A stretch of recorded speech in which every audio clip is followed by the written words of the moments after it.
All right, back to work.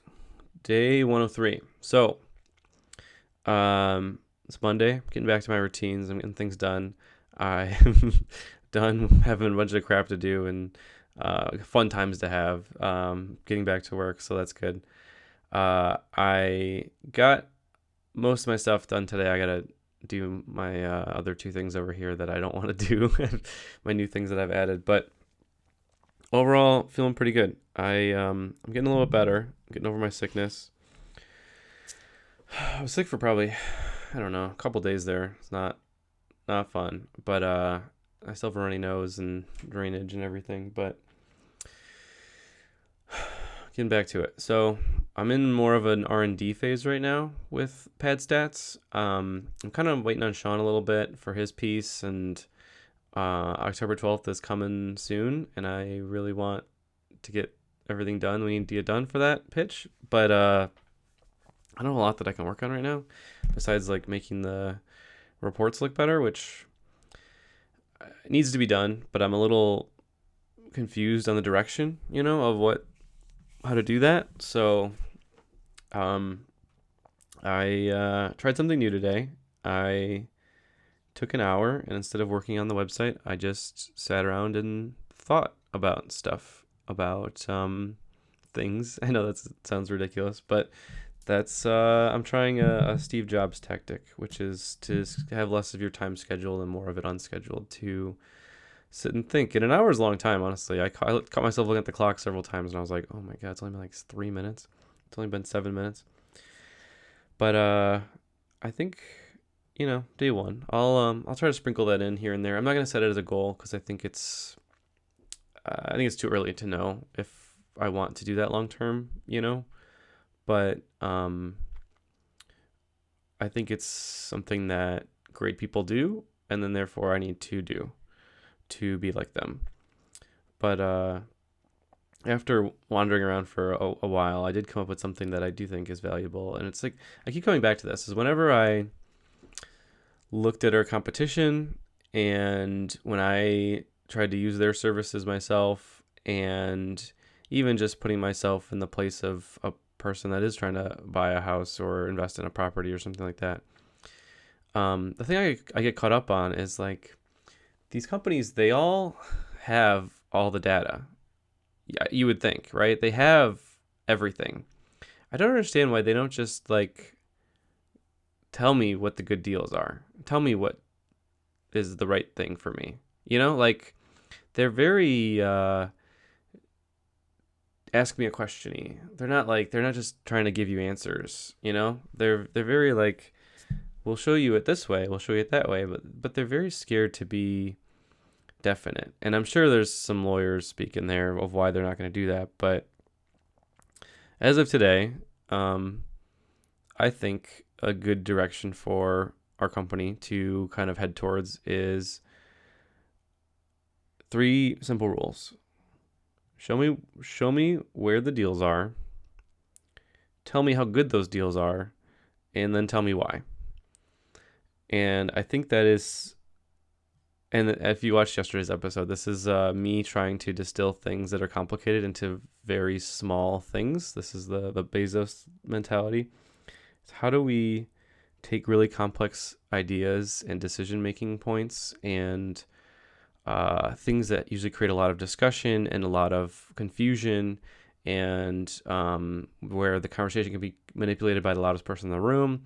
That's one of my biggest pet peeves. Oh my god, I could talk about that for 5 hours. It's like there is so many. I would say, even to this day, I would be willing to bet that something between 60 and 80 or 90% of all workplaces in every company, every single team, every single workplace environment, the decisions are dominated by the most talkative and loudest people in the room.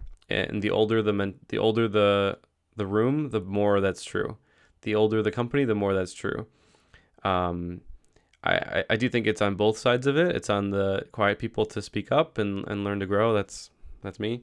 And it's on the loud people to shut up and just listen sometimes and know that they don't need to fill every silence with random jargon that will further complicate the discussion and make us go in circles or in the wrong direction.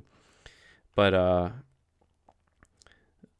that is how the great people broke those systems, though, is they said, okay, fine, we can talk, but these are the 3 principles on the wall that we're going to talk about. We're not going to talk about anything else. And if you are pitching an idea, a solution, a problem, something, they must fit into that framework, or we're not talking about it. And it's smart. It's hard. It's hard to do that. It's hard to distill things into really simple, solutions and keywords and phrases, and that's why no one does it, and or they don't think to. It's because it's not something no one puts that in their job title. No one says that my job is distilling things into really simple 3 bullet points, putting it on the wall, and making sure no one talks about anything else. But it should be. That's literally what makes them be great. These companies be great, in my opinion. Or I guess I should say my research so far is that they take that very literally. And so as I thought about that, and just property tech in general, what is the point of property tech? It's to buy and sell houses, buy and sell properties, get good deals, make good decisions. I would say is how do people on both sides of the marketplace make good decisions? And I think there's just unlimited ways to give them tools to make good or better or great decisions. But I think that's a good mentality to have, is the whole point of why they're on our website is to make a better decision. And I need to keep reminding myself of that. Because it's hard. You get caught up in what should this look like? What color should that be? And all the crap. How big should this be? Is it working? Is it functioning? It gets out of hand quickly about what is important and what's not important. And I might have to put these on the wall or something. And maybe I'm sure I'll change them over time, but I think we do need some sort of compass. Over the weekend I was talking to Sean. I found this really good blog post. This is the kind of stuff that I would normally talk about, but I forget, throughout the day. I found this really good blog post from, side note, sorry, I know I keep side noting myself. Y Combinator is so nice. So they're so great. And I have yet, it's so funny. I can watch a Y Combinator video 5 times, and I could, first of all, get something different out of it every time. Second of all, not get the point of what the guy was trying to say every time. And the way I realized I'm not getting the point out of what they're saying is because a lot of times they go, I want to tell you about this, and this is part A of it, this is part B of it, this is part C of it, blah, blah. But if you want to know more about what I'm saying, it's all in this book that you should read. And they say that. They say, you should read this book. You should check this out. You should go do that. And I think I've always thought, kind of like I've said this before, I've always thought that there's a faster way to knowledge, to improvement, to growth. And it's, don't waste time reading books. Grow in the direction that you grow best, which is YouTube or whatever. But I think there's a subset of people where if there's a truly great and remarkable person giving the speech, giving the YouTube, giving the TED Talk, whatever, and they're recommending a book that helped them, go buy it and read it immediately. And I think I've never, this goes back to, I've always thought I could outsmart them. I could outsmart everybody. I don't know. It's not that I know they're smarter than me. I don't like admitting it to myself, I don't, it's like it's like an ego thing, but it's more like I guess it's an arrogance thing. I guess it's an ego and arrogance thing, thinking I know better. I don't feel like I know better than them. I just feel like that way is hard, and that way doesn't feel fun. My way feels fun because it's my way. It's not like when it's their way, it's their decision, it's their whatever. They have the control and I don't, or something. It's something weird about that. But and maybe you can say that's arrogance or whatever, but I've been really trying hard to be humble and know that they know more than me and will forever unless I start reading these books they're recommending. Like they will never. I shouldn't start saying something. I am far, far, far, far removed, and I will not become as great as them by pretending to be like them without actually learning anything and doing the homework that they did. When they're referring to a book, it's because they read it, and they read it because they wanted the knowledge. They didn't just listen to other people talk about the book and whatever. Like, I'm not explaining this well, but I think it's more of it's a humility thing, but it's like everyone's recommending books all the time and recommending things all the time, and I always took it as a form of communication, not an actual tool to grow. I've always took it as like a thing we talk about, like we talk about the weather, and it's something like when somebody says something, somebody has to respond with something else. And so I took both sides of the recommendation equally stupid. And I was like, okay, well, I can recommend a book too. Like, great. We're all throwing books around pretending how smart we are. I thought it was like a intelligence or interest ruler. But I'm learning that for some people who don't have that need to please people, and or they are significantly more interested or knowledgeable about the thing that they're talking about, then the book recommendation is actually a really, really good book to read. And it's a really, really good article to read, a really good blog post to read. And I wish I learned that, a million years ago, that there are two types of people, and there's people that recommend books because they want to talk about stuff. They just want to have a conversation about something they're interested in. And there's other people that recommend books because they are truly a great person and it's a great idea for you to read that book, and it will actually really improve your life. There's a lot of people that feel that way, but there's a lot of people that actually are right about it, and those are the people that are on these stupid Y Combinator videos. And so I guess that's a 3-minute rant about like why you should take certain people's recommendations and not other people's, that I'm sure is not coherent enough. But I'll have to distill that into 3 things pretty soon because it's not clear enough right now. But I'll say this: I'd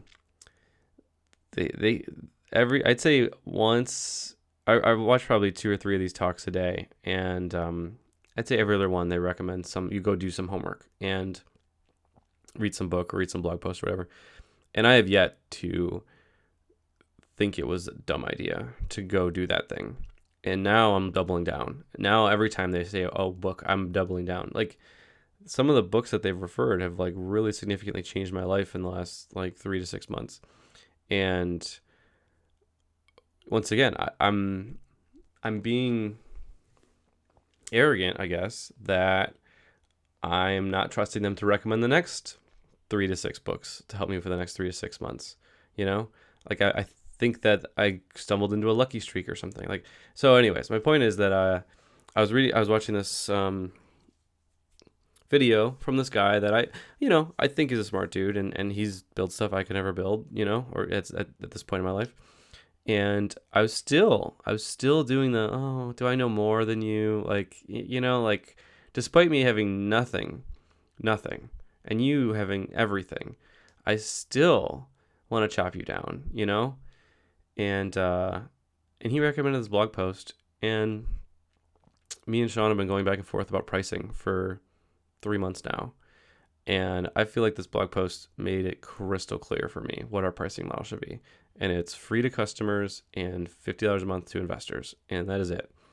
And I don't think Sean's on the same page yet. And I wanted him to reread that blog post a few times and watch the video a few times just to so at least we can talk, like, communicate effectively about what we're thinking.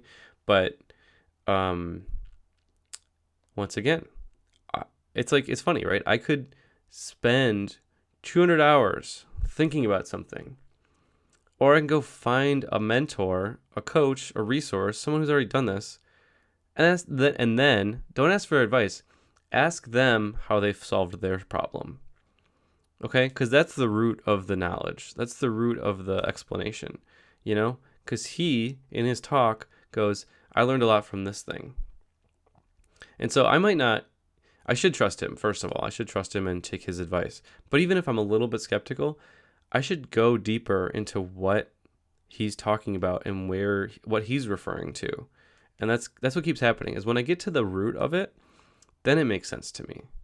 Like I trust the guy giving the talk pretty well, but I trust the actual resource, and the resource is the thing that opens up my eyes the most. Um, and that's true. And please, so if I'm the guy and you're like, do I trust this guy or not? Like, I don't. This is the book. This is the book that you should go buy. If you don't trust me, that's the book to go read. I'm not like making money off it. It's not about that. It's just about making your life better.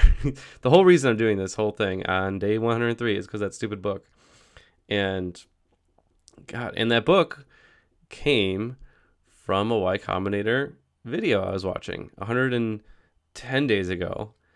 Mike Seibel said this, and this, and a good book you should read if you are interested in that is Atomic Habits. And I said, screw it, I will read the stupid book because I will finally let go of my ego enough to read the thing that they actually talk about.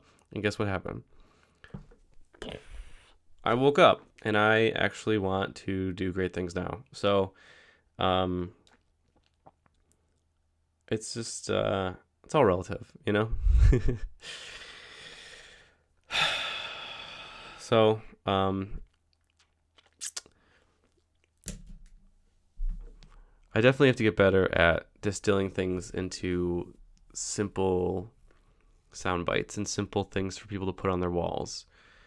And it's hard, and I don't want to because it makes me do homework before the meeting, even before the podcast. I don't know, and I don't like that because I like just kind of like coming in with my own mentality. But maybe that's egotistical too. I don't know. Maybe that's me thinking I can be as great as everyone else just on the fly without doing any homework, and that's not true. And I need to accept that that's not true, you know.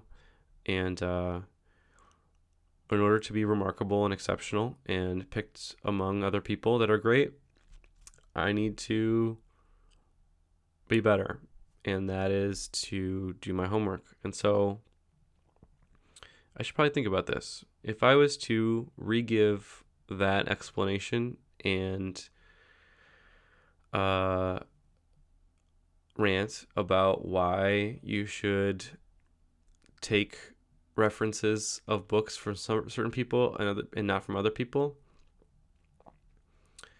I think I should find the nut that is the thing that gets people to know the difference between a casual recommendation and a really good book recommendation. And I'm coming up with some of them, but I don't think that they're very good right now. So I'll have to think about that some more. I mean, I could say that like if they're a millionaire or something, but it's I don't know. So far it's YC. So far, if I hate to say it, so far if it's a YC person, like YC is just so good at hiring people, you know, or choosing who's gonna talk. I'll let me do this. If the person is giving the recommendation as a result of 50 to 100 hours that they put into that presentation, and then the book or the whatever the resource is among that presentation, if they sat and thought about that presentation for hours and hours and hours of their valuable time, it's probably a good recommendation. Anyone else on earth recommends a book to you, probably ignore it. I think that's a good one. I like that. Let's do that from now on. Ignore everybody's crap unless somebody put at least 10 hours of work into that thought bubble of why that book is necessary and needed. And I would argue I've put 103 days into it, you know? So I hope you take that recommendation.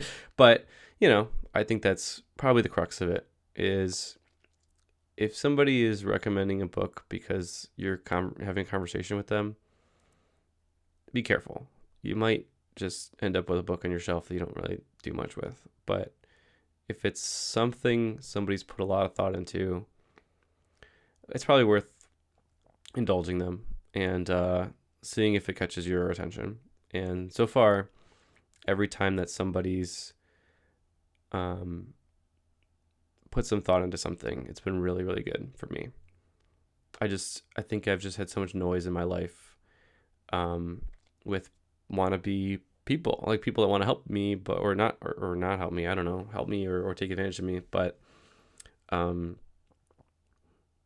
don't put the work in, to actually be helpful. So that's it for today. I might have some people that want to be guests on this in the future. So I think I might try to start having some regular people be, I don't know, once a month or something on here. And I think the theme will be that they are working on their goals and they're trying to achieve their dreams. They're trying to be great people in their own niche or whatever, and following them along on that journey and poking at them and asking them questions and seeing how their process of making decisions on how to be great is going, because I think it's about knowing. I think it's like about knowing where you are in the spectrum of how hard you're trying, and being reminded that there are thousands, if not hundreds of thousands of people that are trying harder than you, and how do you get closer to them versus, quit. So, but that's all I got for today. So, hope that was helpful. But I'm going to focus on showing people where the deals are, how good those deals are, and why. I think that's a good idea for Pad Stats to keep growing in the right direction. So